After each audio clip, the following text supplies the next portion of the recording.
fiction by Thomas V. James Game. Did the game sent on their new desks link to the school yet? Yes, they are both linked and monitoring, but only the boy is playing the game. His sister refuses to open her desk because it's from the fleet. She doesn't trust us. What a surprise. What's your plan? I thought we needed multiple rivals to keep Andrew's fighting tolerance up. She is just a little girl. Her boycott won't last long, plus I know her parents will get rid of her old desk when it breaks. You have a plan for everything? I'm not surprised. So how is the Earth boy at the game? Right now, heart rate normal, vitals normal, and is advancing much farther in the game than his orbiting brother. Definitely a good competition. I think you bet on the wrong horse. How many levels are there? I thought the Space Wagon was at the end of the game. It's my game, my personal programming, a test program. It doesn't sound like a fair game. In war everything is fair, therefore the game is perfect mental training. The game is great, it keeps the kids in battle school from killing each other and Peter from killing horse squirrels. Peter killed a giant months before Andrew. Let's hope this program you created for Andrew doesn't overwork his mind for the real fight. That's why I am obtaining the secret weapon next trip to Earth to finish the battles if Andrew can. A dark figure covered with carbon light body armor and heavy weaponry rappelled down the building like a silent floating spider. From a razor-thin steel strength, clear synthetic rope. The windows rushing upward started to slow as he slowed his descent, drawing a straight-bladed long sword with a glassy samurai handle. That sword was all he used after receiving it as a trophy for completing his martial arts training. He slowed to a stop, right above the window, and quickly applied a monitoring device with his free right hand. Perfect timing. The droid's power was in its sleep charge mode. The game's androids' charging cycles are getting less predictable in the new G6 model. That's why he had invested in the most equipped energy scanning device. Now that this hit would be too easy. It was a shame. The challenge was the best part. Making an entrance was always fun. If killing is my job, why not make it poetic? Quickly retuning the device to my belt, I acrobatically kicked off from the wall upside down, aiming at the window with a Walter Series pistol, and positioning my body into a ball knees first. On the reverse swing, I rappelled 4 feet lower, and shot the bulletproof glass in its weakest points. Within the time of the third shot, the cyborg had already drawn his weapon almost fully. I crashed through the window harder than expected, shattering the glass everywhere and disorienting both of us for a moment. While the cyborg calibrated, processed, and aimed, I spun around quickly to the left, walking in a curved path towards the electric skeleton, confusing its depth perception. I stepped quickly with a smile and a backswing, an uncalculated move for most digital fighting programs. The swing cut the bugger-style plasma gun in half easily. Mid-swing the blade flexed, making a whipping sound, as my wrist redirected the flat tip of the blade to part the metal spine between the third and fourth vertebrae, severing the electrical harness backbone. The dismal room brightened as the auto-brightening lights came on dimly, illuminating the spattered pools of silvery blue viscous liquid leaking from the neck of my target. The head and its intel for the next level were mine, so I stuffed it into my bag and prepared to depart. I double-checked everything on the mission was complete, using a little anagram TRCE. Timing, reload, alarms, collect, escape. The hot vapors coming off of my hissing sword caused by a reaction with the blue liquid and alloy metal burned my left hand a little through the thin black leather sparring glove. I cleaned my blade quickly by chopping through the couch that held the decapitated computer. That high-energy battery acid is nasty stuff. It will dull and weaken the blade if left on long enough. I went through my mental checklist of the mission, just finishing before jumping out of the broken window where I had entered rappelling, onto a Street Fighter bike. The exits were also fun. I put the bike that I had hand-built into the auto-drive gear, and turned on my helmet's comm screen on to see the next mission available with the code I had acquired. I took the bike down the highway towards the exit I was looking for. A hiding game in a 3D hypercube maze. I extended the continual transmission of the electric bike reaching 200 pm/h, and was swept up the off-ramp. The computer shook, my bike materialized, and then everything went dark. It felt like my character was hit by an extreme cold wall of 1000 mph winds. My character suspended in the darkness, not moving, as if pinned down on an invisible plane with the starlit background. The black assassin clothes started to dissolve in the space winds, sending off bloody mist barely noticeable in the star-covered dome. The character's decomposition revealed a white stick figure on the screen, and a hologram of one in the center of the dark room. Noticing that the stars on the wall were moving to the right, then downward faster and faster, made the room and my head spin. The motions of the stars stopped suddenly, making my eyes dance around once or twice. A giant biomechanical-looking leviathan eclipsed hundreds of stars across the screen, and the walls soaking up the light. The whale, without moving, spoke in a casual but attractive woman's voice. "You complete these games quick, I'm impressed. I am sure by now, with all your hacking, you would know the reason. You must keep playing with that." The screen went dark, exposing a riddle written in binary code with a password bar. From here on Val's point of view, Peter, half hating, half enjoying the vague plots of the mind puzzle levels in frustration, growled, "What a limitless, irrational game." He paused the game and took off his desk comp glasses, to find his sister staring back at him from outside his now open door. Valentine was annoying him once more, playing her little games where she would want to be in the same room, keep to herself, but somehow distract Peter from his game. Peter noticed Valentine was sensitive and needed the comfort of interaction of others around almost every hour of the day, all starting when her little Ender left for the moon. Valentine looked back with expecting eyes as if to start a conversation through the doorway. "Well, come on in. Val, I really think you need new friends," Peter said with unmasked boredom in his voice. "No, you need friends. You have been at the game all month and barely talked to anyone outside of home." "I am just worried," Val replied quickly, looking back down at her customized desk she had built and programmed for her birthday. "Well, don't worry. Is that why were you staring at me like you love me or something?" "Because I do love you, and also BC, you're playing the game way too loud. I was napping in the next room," Valentine said matter-of-fact lie. She loved smothering Peter in happy thoughts, just to annoy him. "You should play this game, or at least use your new desk. It's unbelievably fast," Peter said, trying to change the subject and use his new, nice approach. Valentine had acquired his passcodes recently, so she already knew about his plan of proposing a secretive political partnership, just not the details. "This is a new desk. I just got it last month and it's plenty fast. The other is probably bug dummy," Val said snappily with confidence, even though it was half-heartedly flattering speculation. She was only a little bit offended when they took her brilliant baby brother to space and not her.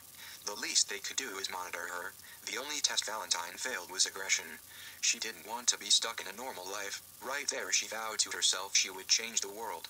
"And I don't want gifts from the IF, I want my little brother." Good riddance to Third's trash. Peter liked picking on his little brother whenever possible, and also enjoyed toying with Valentine's emotions. Ender was chosen for the IF. "Don't be so jealous, Peter. Just because he is there to fight for your life because you're not smart enough to fight for it yourself." Valentine, surprised at her new assertiveness, made note to practice at a later point in time. "Ah, that's why I said good riddance, my dear Val. He is going to save my life, while I can do whatever I want down here as the smartest person on Earth." Peter was clearly trying to cover up his anger and change the topic into belittling Valentine's inelegance, another favorite conversation topic. "Sure," Val replied, trying to end the conversation, biting her lip to stop from giggling. She loved making him mad before he made her mad. It was their favorite game. Peter, remembering his agenda, composed himself quickly and said, "Why do you think I trained him so hard while he was here on Earth? Because I knew ever since I got the monitor put on me that Ender would get one, and they would pick him over me, so I had to train him." "That wasn't training, it was torment." Ender didn't need. Val went to protest, but she stopped short when her computer monitor clicked off. "What the heck? I just built this computer." Valentine's voice was angry, but inside she smiled a little. She knew they would hack her computer to force her to use the one sent from the fleet. She knew she could catch the IF spying on her. Closing her laptop, she got down off the big couch, comforted that they were still monitoring her. "Bye," Peter said without interest. Val didn't respond because she didn't have anything to say. She was going to play the game while she was alone. She didn't trust it and wanted to snoop around without Peter knowing, to see if she could find a program strain to manipulate that would get her into the battle school system so she could get into top-secret access sites. The screen faded from black to dark blue, and eventually white with a floating silhouette figure. Val puzzled looking at the screen. There were no directions and no controls. Frustrated, she tried a couple of different keys on her new desk. It was bulkier than her custom desk, but it was nice having a bigger screen. Running out of options, she then hit the button that she thought was the power button. Instead, a delicate control panel slid from the left side of the desk.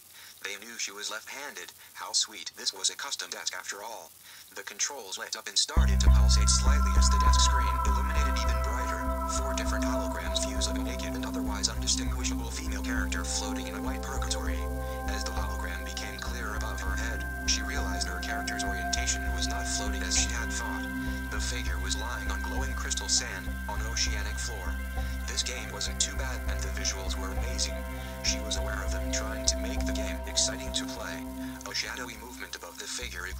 bright blue sky, causing the white figure to be illuminated with thousands of shimmering colors made from the light filtering through the crystal sands floating overhead. Amazed and disoriented by the new game's unfamiliar controls, programming and rules, and setting, she decided to try to get the figure to move. As soon as she put her fingers into the controls, the mass above her disappeared as fast as it came, leaving her blinded. Valentine was surprised at the ease and complexity of the controls as the screen adjusted to the brightness, and she could make out smaller features of her character that was now standing on the ocean floor.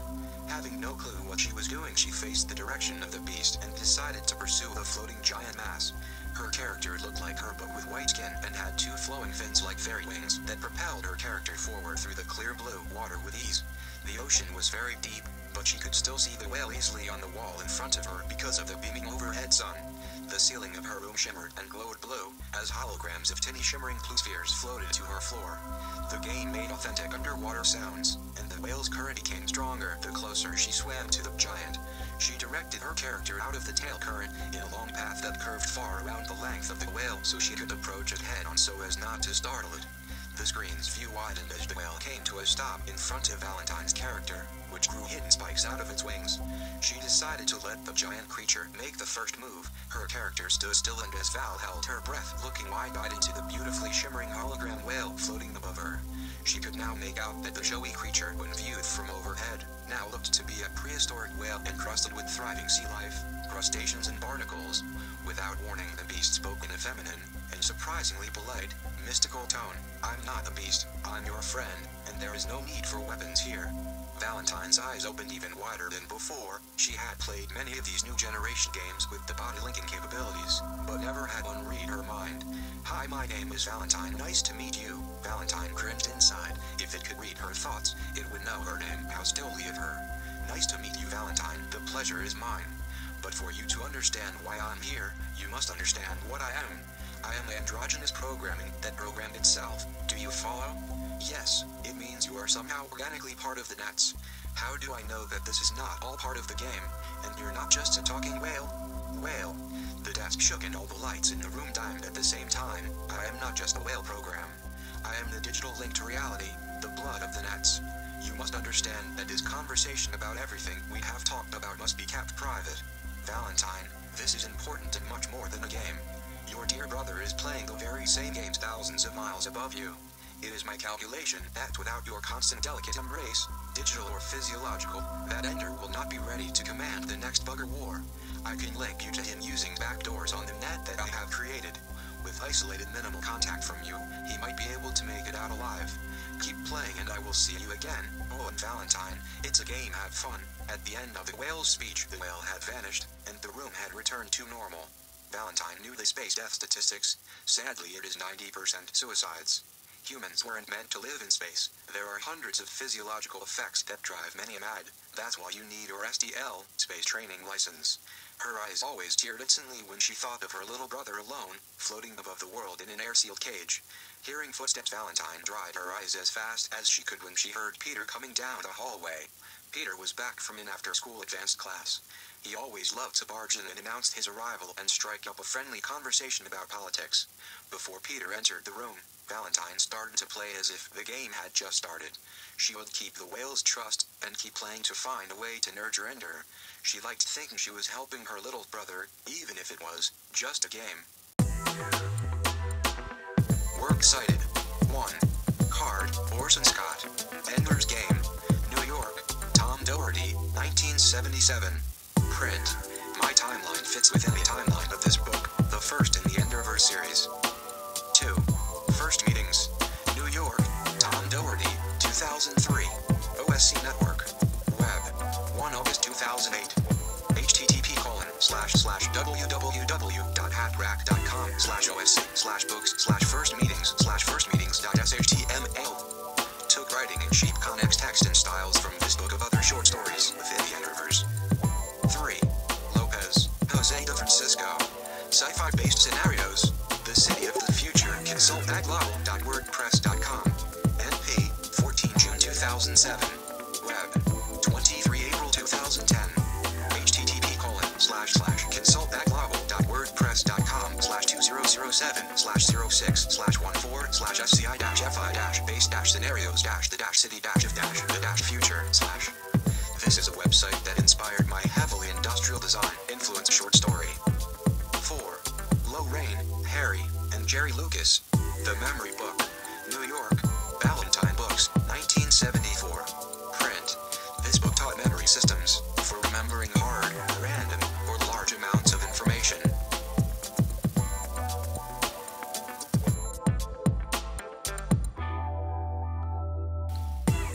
Yeah, so my name's Tom V. I just love Ender's Game, and I wanted to release some kind of story before it got big. And I think I wrote this like 4 years ago, and I just found it while I was backing up my original hard drive. And I was like, wait, did I write that?